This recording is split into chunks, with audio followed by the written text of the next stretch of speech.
Alright guys, so what are smart objects and what can smart objects do? In this video, I will try to show you what smart objects are and what smart objects can do inside Photoshop. Alright, so let's get started.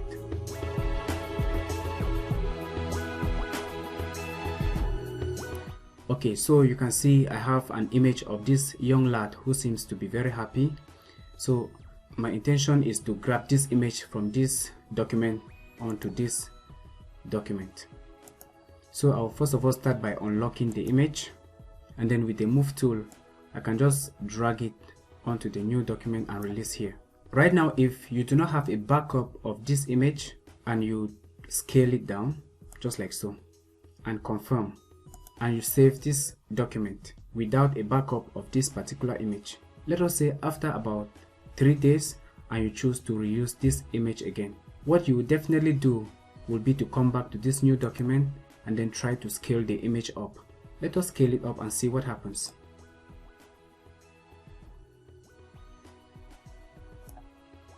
You can clearly see that the image has lost a lot of quality. It has become pixelated. If we hit the enter button, you can clearly see that the image has become blurry. So to avoid situations like this is where smart objects come in very useful. So since I have that image in this document, I am going to delete this one, and let us go back here.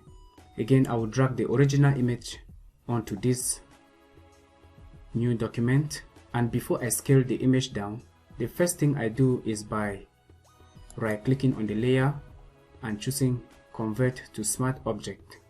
By doing that, you will see a little page icon beside the layer. This tells you that this is a smart object layer, so the layer is protected. But how is it protected? You remember previously we scaled this image down, and by the time we scale it up, the whole image was pixelated, right?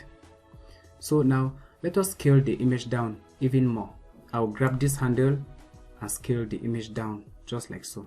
Then I hit confirm. Let us say after about 3 days again, you decide to use the same image in full resolution. This time you will come back to the image, you click on it and scale it up. You see the difference? You see what happens? Because this image was protected as a smart object, it doesn't get pixelated. Not even a single pixel is missing. So if I hit the enter button, you can see the same resolution the image was before, it's the same resolution the image is right now. So it is always a good thing to use smart objects on images you intend to scale up and down to make sure that no quality is lost. That is the main purpose of smart objects. They protect your layers. In Photoshop, almost every layer can be converted into a smart object. The only downside to smart objects is that if I were to use the brush tool on this layer, it will not work. Alright, so let us press B to access the brush tool, and you can clearly see the universal no icon telling you this layer is protected. You can't use the brush tool, and if you try to click, you will see Photoshop will bring up the warning telling you this smart object must be rasterized before proceeding. Okay, so if you want to use the brush tool on this image, you will have to rasterize it. And the way to convert a smart object into a rasterized or a normal layer, you come back to the layer, you right click, and then you choose rasterize layer right here. And now if we increase the size of our brush, you see we are able to modify this image again. But what I'm just doing now is called destructive modification. Okay, alright, let us look at another scenario with a smart object. Let us say I need to add some adjustments to this image. So I'll come to the adjustment layer, and maybe I add brightness and contrast. And here on this window, I'll click the clipping mask button to make sure it affects just this layer. And I don't also need the layer mask. Let us increase the brightness of the image and the contrast as well. This is nothing special, guys. This is just for demonstrative purposes. Now I can hold down the shift key to select these two layers. Now if I right click and choose convert to smart object, you will see both brightness and contrast and the layer that contain the image are now one layer. But now if I ask you to modify the brightness and contrast again, the controls are gone. You cannot do that modification right now, but there is still a way to do it. If you come to this layer, you can double click and then you will have this warning. Just say okay.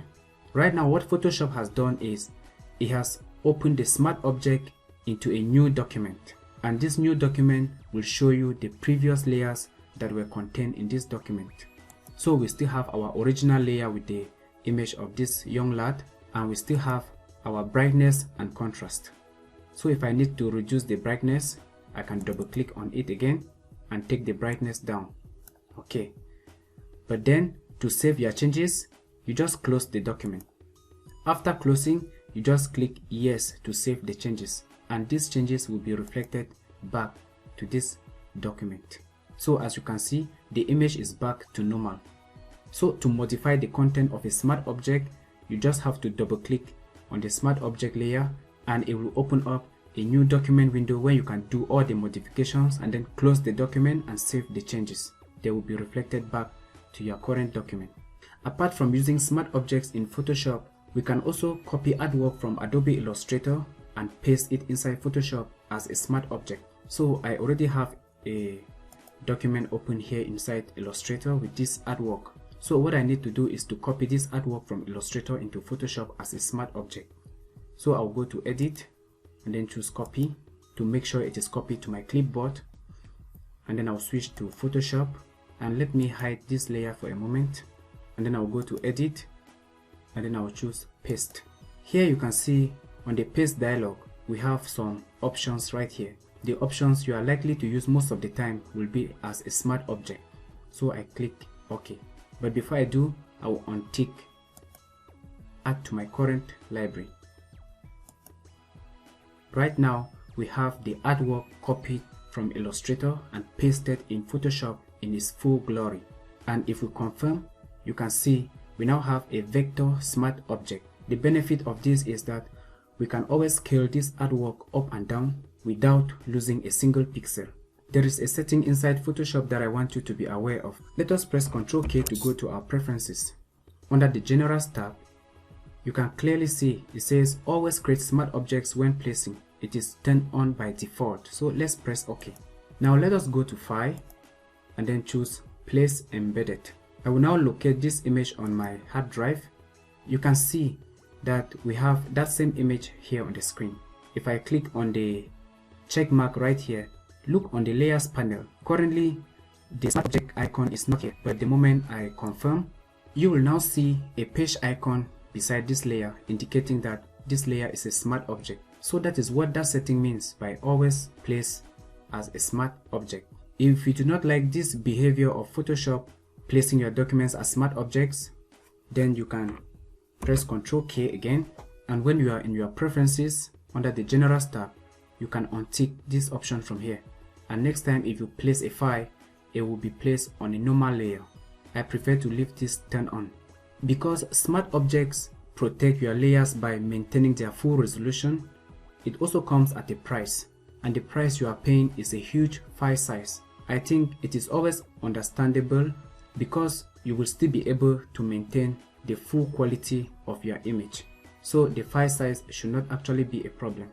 So as you can see guys, next time if you intend to place a document inside Photoshop, always try to convert the document into a smart object before any modification. And always remember, if you need to modify the content of a smart object, you can always double click on the layer and then it will open a new document where you can modify it and then close and save the changes. Alright guys, so as you can see, smart objects help to protect our layers from harm or from losing pixels. Okay, so that's the main objective of a smart object. Put content and protect it as a smart object, and you can be sure that nothing can break or harm that particular layer. As always, thank you for watching the video, and I'll see you in the next one.